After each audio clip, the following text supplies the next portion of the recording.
নমস্কার, আমার আপনজনেরা রুদ্রবার্তায় আপনাদের সকলকে স্বাগত জানাই। আমি রুদ্রপ্রসাদ ব্যানার্জি।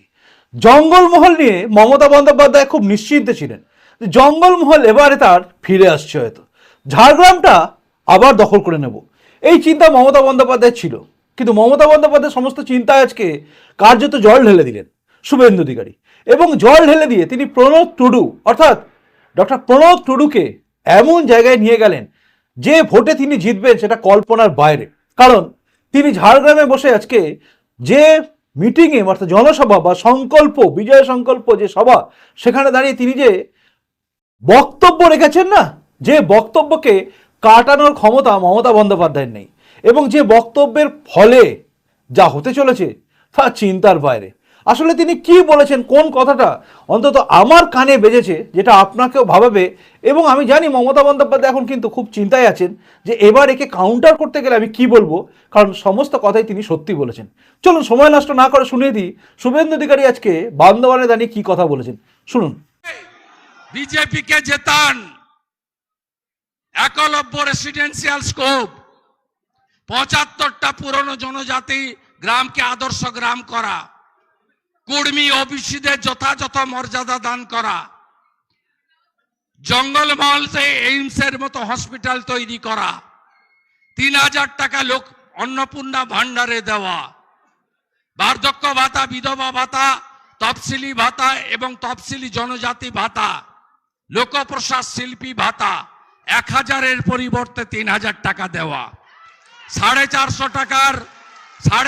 টাকার গ্যাস দেওয়া, প্রধানমন্ত্রী পিএম কিষাণ সম্মান নিধি, যোগীজির মতো দিল্লির ৬,০০০-এর সঙ্গে রাজ্যের ৬,০০০ যুক্ত করা, পাথর, বালি এবং গাছ একে লুট বন্ধ করা, চুরিকে বন্ধ করা, এ দায়িত্ব ভারতীয় জনতা পার্টি নিচ্ছে। 18টা রাজ্যে সরকার আমাদের, 11 কোটি মেম্বার, মোদিজি রাম মন্দির দিয়েছেন, সবাই হাসি মুখে প্রদীপ জ্বালিয়েছে। মোদিজি ৩৭০ দ্বারা হাঁটিয়েছেন, মোদিজি ট্রিপল তালাক বন্ধ করেছেন, আর এখানকার ভূমিজ সমাজ সহ জনজাতিদের বিরোধী দলনেতা গ্যারেন্টি দিয়ে যাচ্ছে। মোদিজির নেতৃত্বে যত আইন এসেছে তাতে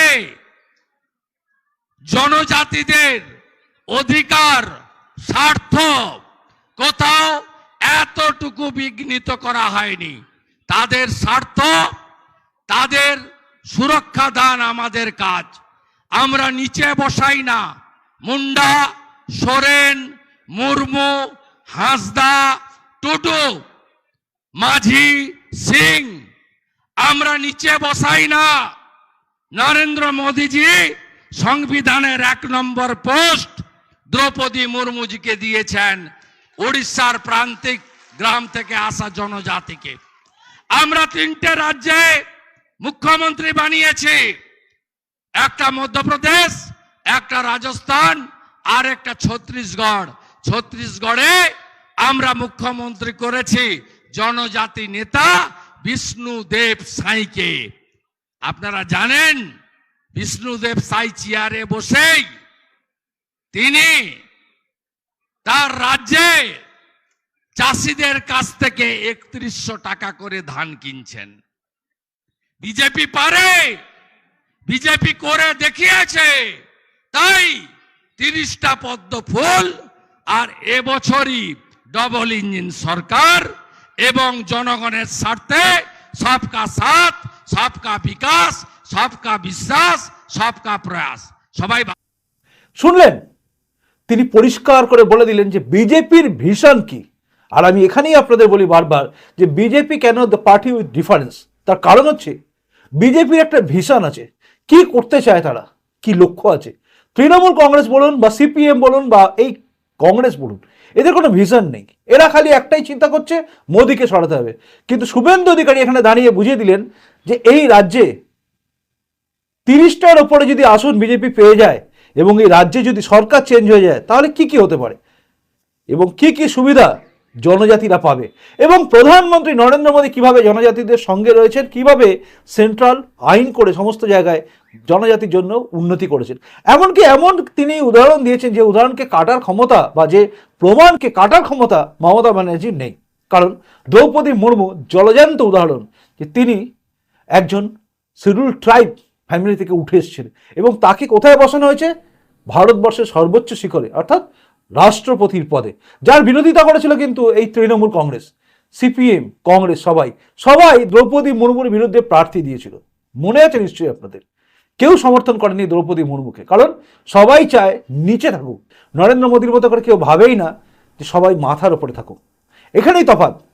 নরেন্দ্র মোদীর কাছে বা বিজেপির কাছে সনাতন ধর্মটা বড়, তার মধ্যে কে ছোট কে বড় জাত এটা দেখা হয় না। কারণ রাষ্ট্রীয় স্বয়ংসেবক সংঘের আদর্শে অনুপ্রাণিত প্রত্যেকটা ব্যক্তি তারা বিশ্বাস করে যে হিন্দুর মধ্যে কোনো জাত ধর্ম, এই জাত ভেদ করে ওপরে উঠবে, জাত ভেদ করে নিচে নামবে, এটা হতে পারে না। রাহুল গান্ধী ভুল বোঝায়, মমতা ব্যানার্জি একদম এর বিরোধিতা করে, অর্থাৎ দ্রৌপদী মুর্মুর বিরোধিতা করে আরেকজনকে দাঁড় করিয়ে দেন, তিনি হচ্ছেন যশবন্ত সিনহা। আপনাদের নিশ্চয়ই মনে আছে। তাই এই বিষয়টা সামনে এনেছেন এবং তার সঙ্গে সঙ্গে সামনে এনে দিয়েছেন যে কি কি উন্নতি হতে পারে। বাংলার মানুষকে ভুল বোঝাচ্ছেন মমতা ব্যানার্জি যে এই রাজ্যে যদি কোনো রকমে বিজেপি 30টা আসন পেয়ে যায় তাহলে এই রাজ্যে লক্ষ্মীর ভাণ্ডার বন্ধ হয়ে যাবে।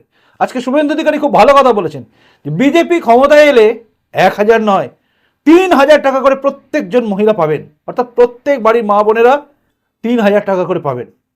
এটা ভালো না খারাপ? এই প্রশ্নটা আজকে জঙ্গলমহলে কিন্তু উঠবে।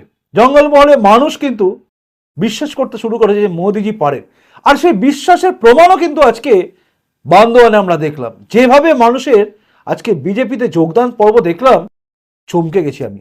দেখুন, আজকে আমাদের এখানে বিজেপিতে যোগদান করছেন রবিলাল কিসকু, কুর্মী সমর্থিত নির্দল প্রার্থী, কুকুর চাড়ি বুথ থেকে, জেতা পঞ্চায়েত। চলে আসুন রবিলাল কিসকু জি, জোহার জোহার, আসুন। ফুল জোহার, চলে আসুন। ভাগাবাদ অঞ্চল বান্দোয়ান তৃণমূলের প্রাক্তন পঞ্চায়েত সমিতি সদস্যা বেবি মাহাতো, 50 জন যোগদান করছেন। বেবিদি আপনি উপরে চলে আসুন। আদিবাসী ভূমিজ সমাজ থেকে সিন্দ্রি অঞ্চল 70 জন বিজেপিতে যোগদান করছেন রঞ্জিত সিং সর্দারের নেতৃত্বে। গড় জোহার, হুল জোহার। বান্দোয়ান 1 নম্বর আমাদের আদিবাসী ভূমিজ সমাজের 47টি পরিবার জয়েন করছেন অক্ষয় মাহাতোর নেতৃত্বে। ভূমিজ সমাজের বৃন্দাবন মাহাতো বান্দোয়ান 2 থেকে ভারতীয় জনতা পার্টিতে যোগ দিচ্ছে 87টি পরিবার। মানবাজার 2-এর বাড়ি অঞ্চলের 102টা পরিবার বিকাশ মাহাতোর নেতৃত্বে ভারতীয় জনতা পার্টিতে যোগ দিচ্ছেন। আদিবাসী ভূমি সমাজের প্রহ্লাদ সিং সর্দারের নেতৃত্বে 70টি পরিবার বিজেপিতে যুক্ত হলেন।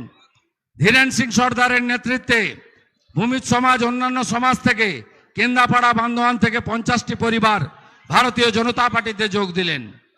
তৃণমূলের ব্লক নেতৃত্ব কালু কর্মকারের নেতৃত্বে 25টা পরিবার বিজেপিতে যোগ দিলেন।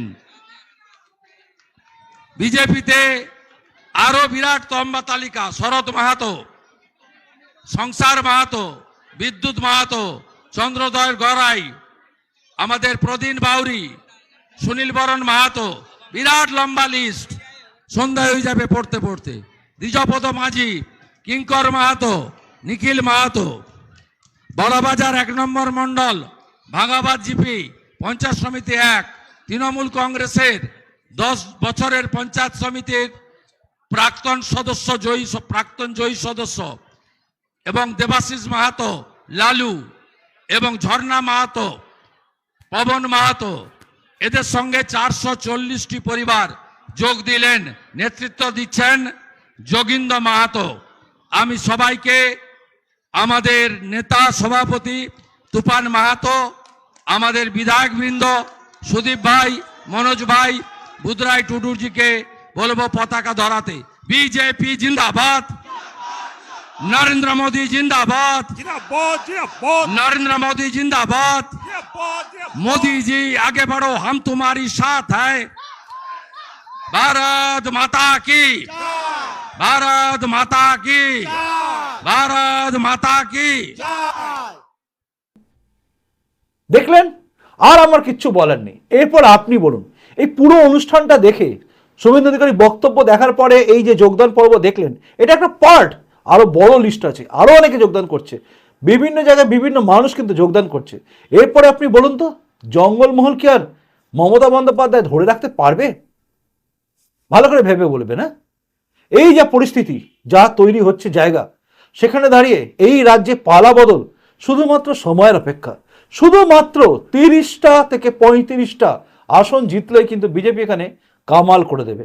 আর সেই কামাল কেন হবে এটা জানার জন্য রুদ্রবার্তা দেখতে থাকুন, আমি আপনাদের পরিষ্কার করে বলে দেবো। তবে হ্যাঁ, আগে দেখুন পঞ্চম দফায় কি হতে পারে, এগুলো পরপর খেয়াল রাখুন আর নিজেকে তৈরি করুন ভোট দেওয়ার জন্য।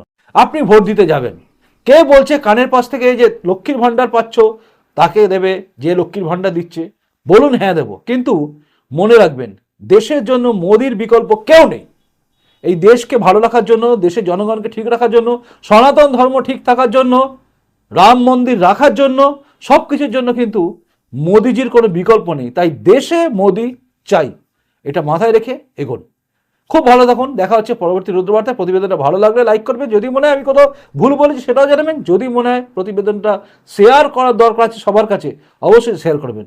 এখনকার মতো আসি, দেখা হচ্ছে পরবর্তী রুদ্রবার্তায়। খুব ভালো থাকুন, নমস্কার, বন্দে মাতরম, ভারত মাতা জয় হোক, জয় হিন্দ।